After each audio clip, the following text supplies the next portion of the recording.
Olá pessoal, tudo bem? Sou Renildo Santana, professor de matemática.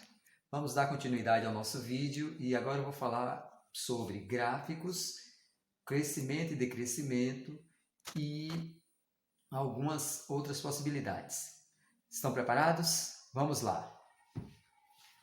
Quando nos referimos a uma função polinomial do primeiro grau, sua representação gráfica é sempre uma reta. Graficamente, a raiz de uma função é a abscissa do ponto em que o gráfico cruza o eixo OX. Por exemplo, eu tenho aqui uma função quadrática. Olha a parábola, aqui são duas raízes. Eu tenho em cima uma função constante, não tem raiz real. E aqui eu tenho uma função polinomial de primeiro grau. Aqui onde toca o eixo X, está caracterizando a raiz. De olho no vestibular e Enem.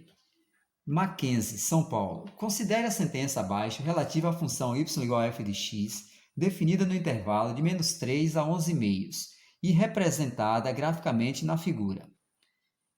Se x é menor que zero, então f de x é menor que zero. Item 2. F de 1 mais f de 3 é igual a f de 4. Item 3. A imagem de f é o intervalo de menos 4 a 3, é correto afirmar que apenas 3 é verdadeira, apenas 1 e 2 são verdadeiras, apenas 1 e 3 são verdadeiras, apenas 2 e 3 são verdadeiras, ou todas as sentenças são verdadeiras? Bom, vou resolver a questão. A primeira coisa que eu quero chamar a atenção de vocês é o seguinte, amigos. Quando ele me diz aqui em cima, menos 3 a 11,5, o intervalo de menos 3 a 11,5, aí ele está definindo para a gente o domínio. Observe no gráfico, exatamente no eixo X, menos 3 até 11,5. Então, x varia de menos 3 a 11,5. Ok? Domínio. Agora, eu vou analisar ponto a ponto. Primeiro item, eu vou analisar o primeiro item. O primeiro item, ele me diz isso. Se x é menor que zero, então f de x é menor que zero, o que significa que o domínio é menor que zero, então a imagem é menor que zero. Será que isso é verdade? Bom, primeiro eu vou analisar o domínio no gráfico aqui, menos 3. Eu vou analisar este domínio menos 3. Quem é a imagem desse domínio? É um ponto cá embaixo, abaixo do menos 2. Tá ok? Então, f de menos 3 é igual ao número menos 4 que está aqui abaixo de menos 2. Bom, esse primeiro item passou no teste. Mas vou continuar analisando o gráfico. Vou voltar para o gráfico. Aqui eu tenho agora menos 1, que também é um número menor que zero. Olha o que eu vou escrever. F de menos 1 é igual. F de menos 1 é igual a quanto? Igual a zero. Como eu sei? Por que eu sei que é igual a zero? Volto para o gráfico. Porque é o ponto do eixo x onde a função toca. E o ponto do eixo x onde a função toca caracteriza a raiz da função, ou seja, y igual a zero, que eu acabei de escrever. Isso aqui é falso, amigos. Por que isso aqui é falso? Porque eu tenho um domínio negativo, porém a imagem não é negativa. A imagem é um número zero que é neutro, que é nulo. Ele não é nem positivo nem negativo. Então, concluo que esse item 1 é falso. Vou analisar agora o item 2. Para analisar o item 2, eu vou reescrever o que ele me disse. Ó. No item 2, ele me diz f de 1 mais f de 3 é igual a f de 4. Analisando o gráfico, vou analisar o gráfico. No gráfico, eu tenho f de 1 igual a 2. f de 1 igual a 2. Então, eu vou escrever aqui, no lugar de f de 1, eu vou colocar um 2. Somado com... Vou analisar agora, vamos para o gráfico de novo. f de 3. Quem é f de 3? Quando x é 3, a minha imagem está aqui embaixo, menos 2. Então, f de 3 é menos 2.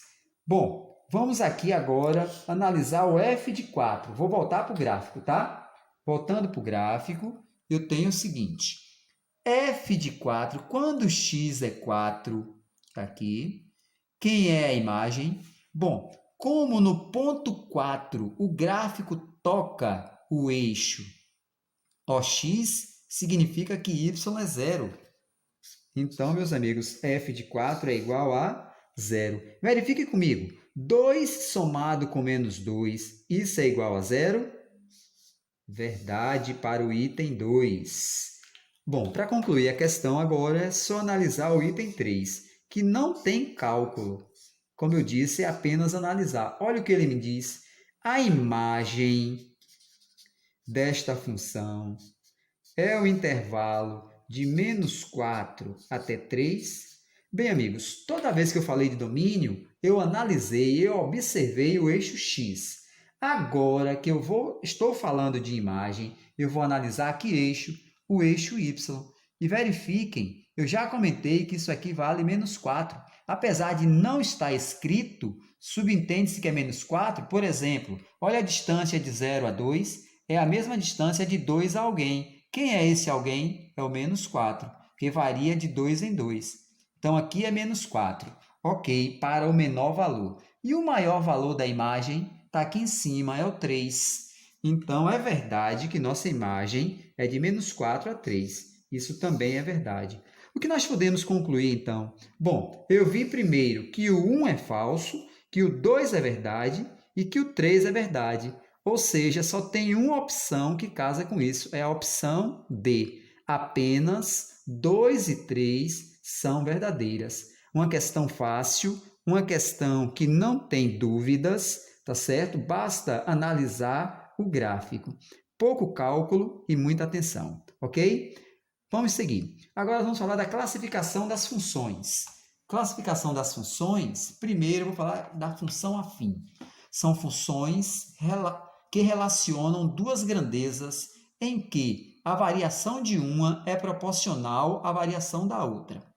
Bom, a ideia é o que, Renildo? Duas grandezas que têm relação de aumento ou de diminuição. Quem são essas grandezas? O x e o y, que caracterizam o domínio e a imagem da função. A função afim, ou polinomial do primeiro grau, ela tem essa lei, y igual a x mais b.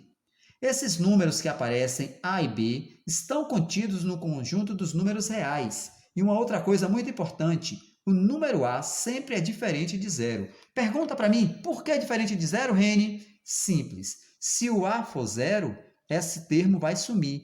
E vamos ficar então com y igual a b. Y igual a b não é uma função afim, é chamada função constante. Ok? É por isso que temos essa pré-definição, a diferente de zero. Joia? Bom, gráfico. O gráfico de toda função afim é uma reta e para construí-lo basta representar dois pontos. Opa, passei aqui rapidinho.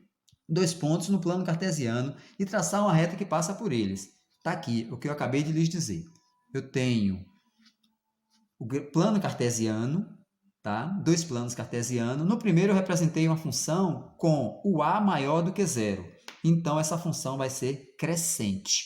Toda vez que uma função afim tiver o a maior do que zero, essa função será crescente. Ponto B é o termo independente da função e o ponto B sobre A é a raiz da função.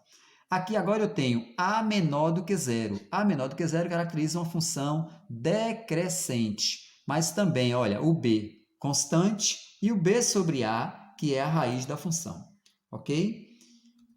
Função linear é uma outra classificação também muito importante. Toda função do tipo y igual a x, com este a pertencente aos números reais, diferentes de zero. Como diferentes de zero é o que indica esse asterisco aí, ok? O gráfico de uma função linear y igual a x é uma reta que passa pela origem do sistema de coordenadas. Passar pela origem significa que toda função linear sempre passa pelo ponto 0, 0, que é exatamente aqui a origem do sistema, 0, 0. Aqui eu tenho primeiro o a maior do que zero, então a função linear crescente, e aqui eu tenho a menor do que zero, então a função linear decrescente. Seguindo, após estudos, podemos concluir que toda função linear y igual a x, os valores correspondentes das variáveis x e y são diretamente proporcionais. Isto é, existe uma relação multiplicativa entre o domínio e a imagem dessa função. Trocando isso por miúdos, eu quero lhes dizer o seguinte, amigos. Toda vez que x variar, y também irá variar numa mesma proporção, tá certo? Uma proporção direta. Aqui nós queremos chamar a atenção do seguinte: esta função é uma função muito vista, muito trabalhada no nosso cotidiano, tá? Nós vamos fechar esse vídeo e eu volto em outro momento com agora trabalhando como esses temas são vistos, são cobrados nos vestibulares, ok? Um grande abraço para vocês, tudo de bom, espero que tenham gostado e até o nosso próximo encontro. Tchau, fiquem bem.